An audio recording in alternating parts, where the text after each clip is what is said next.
अभी आगे आता है चाय के बारे में, मसाला टी के बारे में। तो मैं एक डॉक्टर होके मसाला टी के बारे में क्यों बता रही हूँ, इसका हमें रीजन बताया है रफीक सर ने स्टार्टिंग में, क्योंकि इसमें जो हर्ब्स है ना, आयुर्वेदा के हर्ब्स, वो हमें कैसे बेनिफिट्स करेंगे, मैं आपको वो बताऊंगी। तो हमारा यहाँ एक भी घर ऐसा नहीं है कि जहाँ पे चाय नहीं बनती, राइट? तो चाय हर घर में बनती है, लेकिन वो चाय के इफेक्ट अगर हम रोज उसको कंज्यूम कर रहे हैं और वो बॉडी को तकलीफ दे रहा है, तो ये कभी कभी ये हो सकता है कि उसके ज्यादा इफेक्ट बॉडी एसिडिक की तरफ चली जाती है, राइट? तो एसिडिक बॉडी ना होने के लिए हमें ये मसाला टी आपके रेगुलर टी से, मतलब जो भी आप नॉर्मल टी भी कोई दूसरे लोग ले रहे होंगे तो उनको आप बता सकते हो कि आप इससे रिप्लेस करो, ताकि ये जो हर्ब्स है उसके बेनिफिट्स भी आपको अच्छे से मिलते हैं, राइट? तो ये एक इसमें जो हर्ब्स है उसके बारे में अभी आपको मैं बताऊंगी। तो मेन इसमें टी पाउडर है, आसाम सीटीसी टी का टी पाउडर है। और आसाम में प्योर टी फॉर्म मिलता है। आसाम की टी पूरे इंडिया में या फिर आउट ऑफ इंडिया में भी मशहूर है। दूसरी बात, इसमें अश्वगंधा है। अश्वगंधा अपनी रिजुविनेटिंग पावर पावर के लिए, प्रॉपर्टीज के लिए, या फिर हमारी एनर्जी लेवल बरकरार रखने के लिए कितनी अच्छी है, अश्वगंधा के बारे में सबको पता है।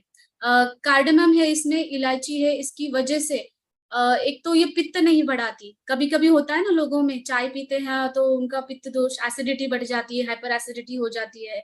तो ये जो फॉर्मुलेशन है, ये जो मिक्सचर है, वो ऐसा मिक्सचर है जिससे आपकी बॉडी की एसिडिक लेवल नहीं बढ़ेगी। कार्डेमम को एला कहा जाता है आयुर्वेद में, जो शीत गुणधर्म की है, कूलिंग इफेक्ट होता है उसका। जिंजर सबको पता है कि डाइजेशन के लिए बहुत हेल्पफुल है।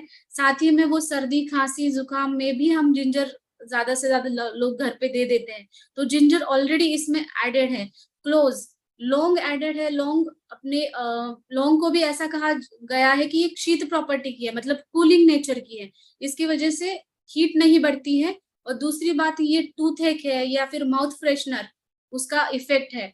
क्योंकि बहुत लोगों को हमने देखा है कि इंडाइजेशन की वजह से या फिर कभी कभी कॉन्स्टिपेशन की वजह से उनको हेलिटोसिस होता है, मतलब बैड ब्रेथ, जब भी वो बात करते हैं ना तो मुंह से कुछ बदबू आने लगती है। तो इन केसेस में, तो इस कंडीशन में क्या होता है, मेनली उनका डाइजेशन हैम्पर होता है। तो ये डाइजेशन, तो हमारे ये जो जिंजर है या फिर क्लोज है, उससे एक माउथ फ्रेशनर जैसा इफेक्ट होगा।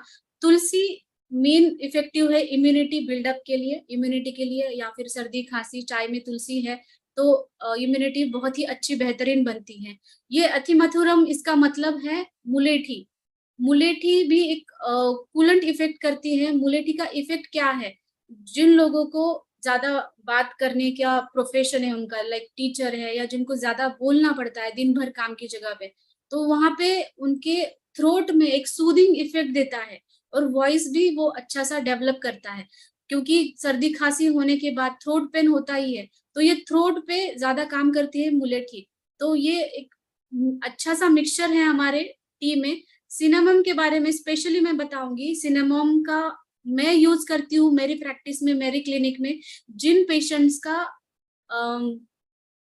जैसे कि डिसलिपिडीमिया है, लाइक लिपिड्स लेवल, उनके लिपिड प्रोफाइल टेस्ट जो होता है ना, अगर उनका लिपिड प्रोफाइल टेस्ट डिसअरेंज्ड है, जैसे कि एलडीएल उनका कम है या फिर कोलेस्ट्रॉल लेवल ज्यादा है, तो ये हार्ट केयर में बहुत ही अच्छा बताई गई है सिनेमम।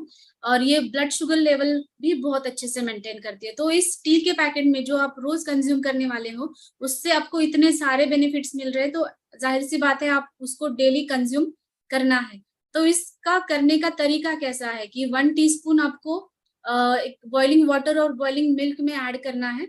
उसको आप ढक के 3-4 मिनट रख दीजिए और उसको फिर फिल्टर करके ले सकते हैं।